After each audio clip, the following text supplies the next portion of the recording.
Got our pieces here. Hi, Art. Hey, good morning. It's 5 a.m. Mester Scrum. Hope everybody's doing okay. It is 5:20, 5:22, 5:22. As you can see, I got the Jenga right. So, my name is Craig Messer. We're here with 5 a.m. Mester Scrum. Welcome to the show. We talk about Agile and Scrum and IT and business-related activities and ideas to help improve your team's operation, just what you're doing, self-improvement, whatever. And mostly just IT and Agile, but we do talk about business. Hope everybody's doing well today. Can I type in good morning to everybody? As a thing, good morning. As long as I don't typo, right? Morning. Good morning. That looks right. Let's see. One day it'll be all messed up because I can't see in the morning. Anyway, hope you're doing good. This is yesterday I talked about bringing Jenga into the office, right? And using different touch and feel. And what I did is on my way to work yesterday, oops, I can't use one hand, right? But, for this thing, I'm going to do two, just because it's easier to do when you're demoing it. And, at first, it was everybody was a little scared in the break room to play, but I put up two setups. As part of a thing, they did a whole survey thing, and thanked them for all their participation and everything like that. So it was a nice little thing on the Jenga. I think that worked out good. I'm gonna leave it out there for them to take a break and de-stress. But the nice thing about this game, and you got these little pieces, right? These little really nicely milled out piece of wood. There's probably a little bit of variation in it on purpose, because if it was perfect, you shouldn't be able to pull anything out of there. So there's probably just a tiny millimeter, not even a millimeter, partial millimeter variation in the wood blocks that I'm holding up and showing in the Jenga tower that I'm building here. And it's a nice little change of pace for everyone in the office. So it worked out well. I do recommend something like this just to break the monotony in the office, right? And try to do this without tearing them apart while I'm in the middle of the show, right? And then I actually bought an extra copy for my family at home, because all my kids got in trouble and got all their tablets and their iPads taken away from them because they weren't listening to mom and dad. So we took it away, and now I played with my daughter last night. She won a couple of rounds. She was happy. She's like, I beat dad. And we did that. So with that, I was really hoping to see what my timing was for posting up all these social media pieces on the website and everything. And everything crashed. It was like Adobe crashed. Windows was crashing.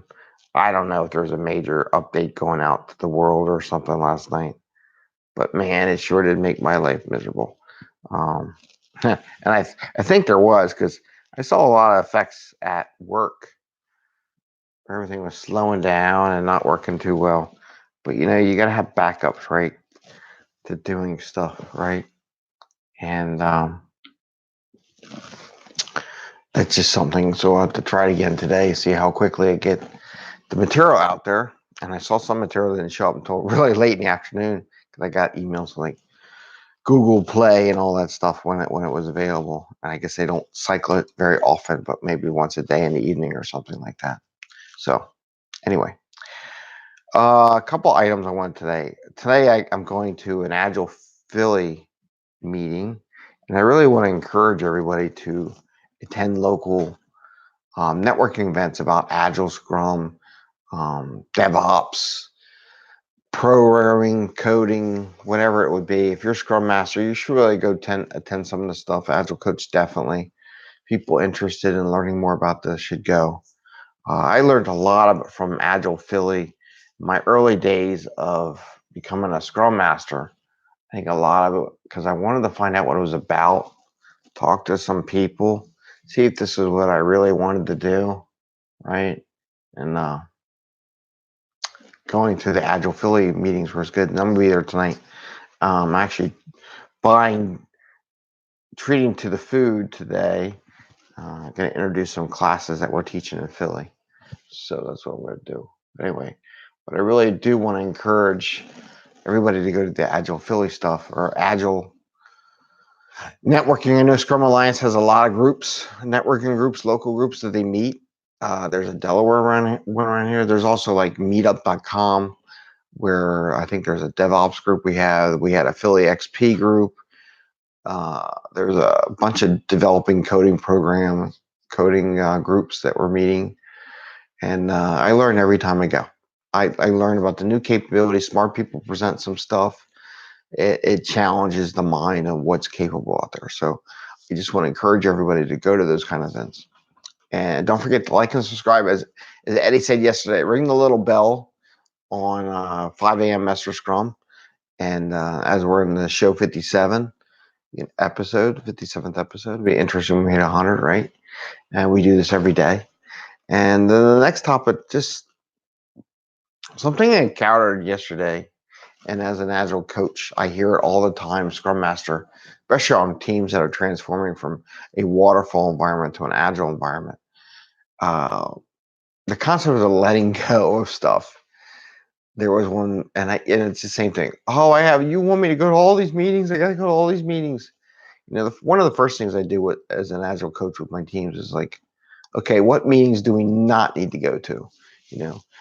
What happens is a lot of people think they have to be in charge of everything and they have to know everything and they have to go to every meeting on the planet. And there's too many meetings out there to go to. And I go live. It's 5:30. It's 5:30 a.m. Here on 5am Mester Scrum, right? We started pretty much on better time today because I got a lot of stuff to do. So what they try to do is attend all the meetings and then they say, I don't have any time.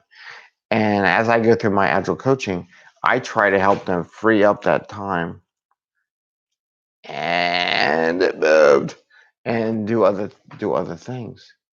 And one of the other things, though, as I free up this time, though, I try to get them to share the roles or relinquish, not be the blocker, not be the only one to attend some of these meetings. And I actually, at some point, work with managers and other people to eliminate all those other meetings they go to. And I think a lot of the problem is that they don't organize those meetings, and that's another issue. That's like that Agile facilitation stuff. But really got to start saying no to the meetings, just like we say no to a backlog. And I really recommend to people to say, no, I'm not going to the meeting, or someone else from our team can go, or spread the work out in such a way that everybody gets an understanding how it's being done. So you don't always have to be the one to go to these meetings. And the status meetings, your Agile coaches should be helping eliminate a lot of these status meetings because people are like, well, let me know the study meeting. I got to know everything there is to know. Well, I think the 4 ceremonies and the 5th, if you go to the refinement session, are more than enough to find out what's going on. You make it the daily Scrum, you know what every individual is doing on the team every day. If you have some dashboards, the data is there, what you need to look at. You don't need all that other stuff. If you go to sprint planning, you know what work they're going to be doing for next week or two. You do your demo. You see how good of a job they come on the end. You don't necessarily need to go to the retro if you're a manager and all, but sometimes reflecting. But at the end of the sprint, you just go back and look at the dashboards and look at the burn down charts and look at some of the data that's available to see how well the team did. Especially, I like the CFD, cumulative flow diagram. It just shows how well the team was organized. You don't have to go to the retro to actually see that. The team should go to the retro to come up with an idea, and then I would ask them, "Hey, what do you have going?" if you see a lot of delay, a lot of blocking, theoretically, if you got rid of the blockers in the sprint, your work wouldn't be delayed and everything would be on time, right? And then you find out where things are. Maybe there's some dependencies that no one identified, or they identified but the other team didn't work on it. They should be fixing those dependencies. Theoretically, don't need a status brief. You can see it all. And your agile coaches should help you build that stuff in the system so it's automatic, so no one has to reprint it out so it looks nice in another format. And when I try to do things, I try to make it so they all, when I build stuff that matches what our data we need. So maybe it's just a copy and paste or just look at a dashboard, right? Anyway, I want to thank you all for coming. It's 5 a.m. Mester Scrum. I'm sitting here playing with the Jenga. It's going to fall soon enough as it is. And again, encourage, bring something different to the table. Let your team play with the stuff on the side. Break some. So I heard one of my people were really excited about the Jenga on the table, and I'm still trying to figure out where to put it. I do recommend put a little sign on the boxes that says don't throw away the boxes, right? Because you want a place to store these. And there's this little piece right here, this little angled piece. And what that's for is to make it nice and square. So you don't want to lose this little piece. It's helpful with the team. So I bought two. I left one of these on the table. I left the Jenga boxes out there so people will figure it out. But I think now I'm going to take the boxes and put them on my desk and let everybody just figure out how it all works, right? And maybe every time I walk by, I take another piece out when I'm going through the cafe and stack it up to the next level. Anyway, it's fun and have some fun, right? Can't be all work. Can't be all work, work, work, work. Brr. So enjoy it. Go play with some games. Again, the Jenga I bought it at Walmart. Cost me like $10 or $11 if you include the change in taxes. It's like $11. Nice little gadget. Nice little fun toy. For the team to play with. And with that, please like and subscribe our 5 a.m. Mester Scrum. We are on a lot of podcasts out there. If we're not on your favorite podcast yet, just search 5 a.m. Mester Scrum. If you can't find us, send me a message on LinkedIn or an email or a connection notice on YouTube or anywhere, and we'll try to get it up on your favorite podcast and social media. With that, take care. Enjoy your day. Happy scrumming, and bye and enjoy. And there we go.